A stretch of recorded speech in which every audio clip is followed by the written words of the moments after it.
Well, who do I have here with me today? My name is Bill Hunter. I'm with Pharr Out Media. Uh, Pharr Out Media. yeah, Pharr. And the name comes from my middle name is Pharr. Oh, it is. It is. And so it's a take on Far Out because I'm old. Oh, And that's pretty we cool. used to say that when I was a kid. You know. I do. I remember the Far Out, dude. Yeah, Dude, the exactly. 80s. Exactly. So it's a take off of my name and that phrase. So And you're a photographer and great. you do anybody, everybody. What's your specialty or anything? You don't mind me Well, asking? oh, I don't mind. So my photography journey, I've been doing photography for about 30 years. I served in the Marines. I fell in love with photography when I was in the Marines. I got out and said, I want to go places. So I started doing hiking and shooting nature and landscapes and that kind of stuff up in the North Carolina mountains.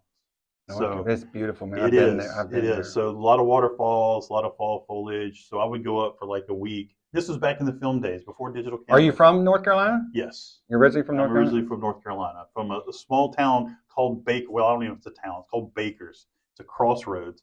There is a volunteer fire department, a grocery store, and a really bad greasy restaurant that constantly changes its names and owners. And there's a slate quarry right there.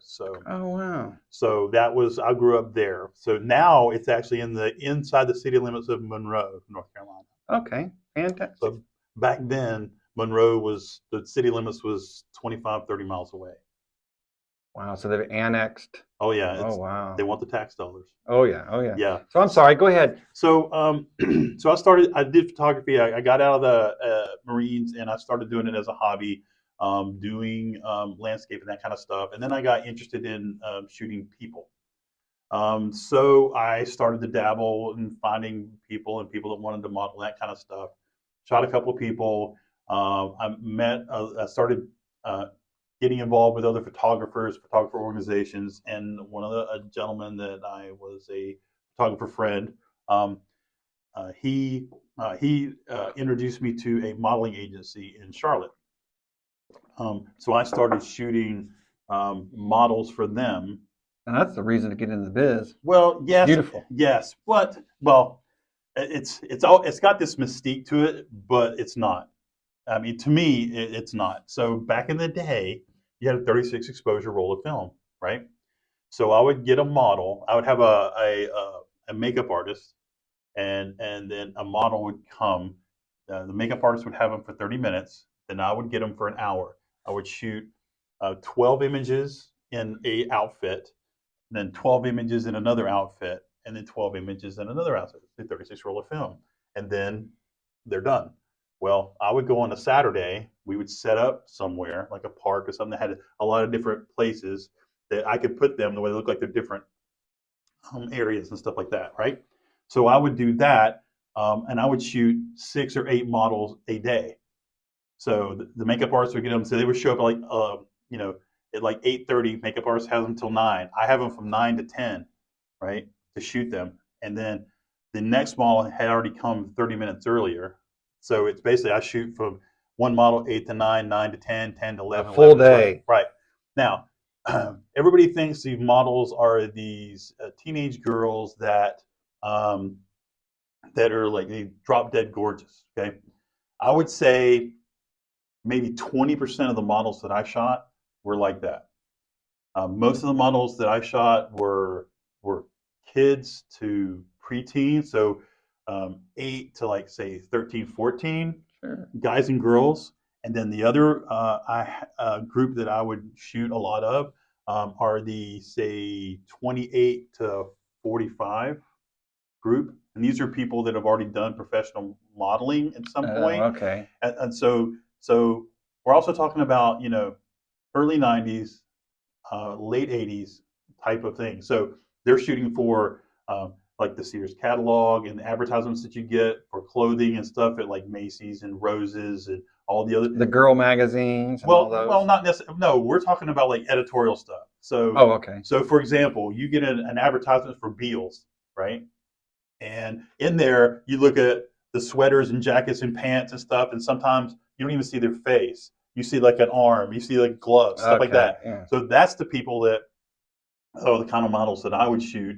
is people that do modeling for a job, like a 9 to 5 type job, not these people that go on one shoot and make thousands and thousands of dollars. Sure. And Sure. so, I mean, there's so many people on the not the one percenters. The one percenters that get all the advertisement and all that kind of stuff, but the people that do all the real work of all the stuff that you see every day and just Yeah. breeze by, those people. I'm a typical consumer. I just see the end result. I don't Right. see all this behind. Right. So, I mean, for example, you'll have like a model that's going to do a shoot for a clothing line. So they're going to come in and they're going to come to a studio. There's going to be 3 or 4 models, right? And there's going to be like 8 or 10 people behind the scenes, not just the photographer, but you have makeup artists, you got the people that's getting their clothes ready, you've got the creative director, you got all these people. A model will come off, they'll switch clothes, they'll come back out, and they just rotate models and clothing because they want pictures of this sweater in 8 different colors, these pants in 6 different colors. So it's just a production. It's not glamorous like everybody thinks it is. So what's your specialty? Do you still do that today, or do you have a specialty today? No, so I did that full time, and then also I rented a studio and did senior pictures, families, headshots, that kind of stuff back then on film. And back then, a senior picture was cap and gown. Now, senior picture is a portrait session, right? Ah. So back then, I mean, you ever see like the pictures of like Bill Gates? He's wearing like his cap and gown, and he got a little picture. It's like Olin Mills, J.C. Penney. Oh, Olin Mills. That's a name I remember. Right. So that's the kind of stuff that I did way back then on film. I started running a photo lab. So you remember Ecker Drugs? Of course. Okay, because they were from down here, Clearwater. Yeah. So I worked for Ecker Drugs running a 1-hour photo lab for them. Oh. And then I did photography. I ran a lab, and then a friend of mine goes, "Hey, we have an opening here."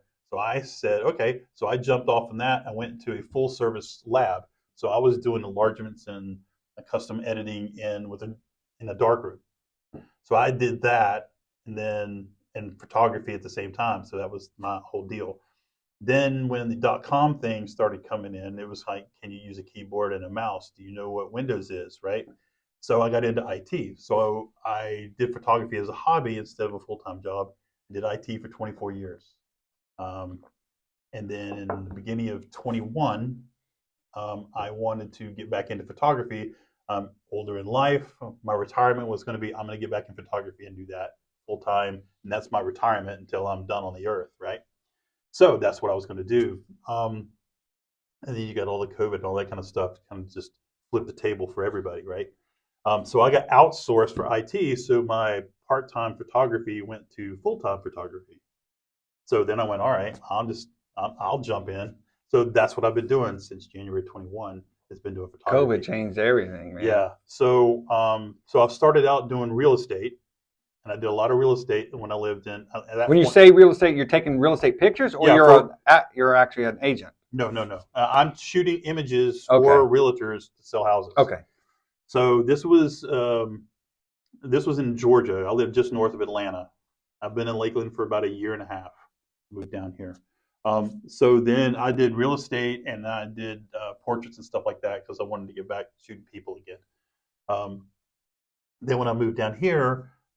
And just before I moved, I started working with small businesses to help them market their business, whatever it was, whether they ran a cafe or to do marketing pictures for them. Sure. Right.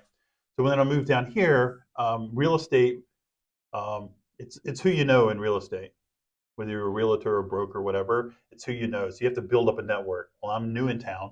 I don't know anybody. Why'd you pick Lakeland? Well, my mother and father both passed away. My mother used to live in Winter Haven for a long time, and I had family that lived in Winter Haven and Orlando, so we would come down a lot. Okay. Back in the 70s, we would do Disney every year. That was our vacation. Come down, stay with my aunt and uncle, cousins and stuff, and go to Disney. And SeaWorld, that was the only thing that was here then, right? So I would do that. When my mother had to live with my sister, my sister wanted to move to Florida, so she moved to Haines City. And then my mother passed away down here, and my only family other than my kids was my sister. So I wanted to move closer to her. She's got 2 kids. I've got 3 kids, that type of thing. Now all my kids are older, so they don't even live with me. But So I want to get closer, basically, to my only family member left, which was my sister. Well, So I that's moved down fantastic. here. So she lived in Haines City, and they just bought a new house in the Villages. So she's older than I am. So she's going to do this semi-retirement and live in the That's Villages. wonderful. So you're for hire, is that Right. right? Yeah. So a lot of the stuff that I do now, I have two different things. One, I just launched a program that's called Blue Collar Branding, and it's geared towards the trades. So people that do home renovations, contractors, interior designers, then people that do like the cabinets, the flooring, the painting when they do renovations. So a lot of those people don't have quality images to show their craftsmanship, their branding, what they can do. People just scroll by, or they go out to their website and they see it.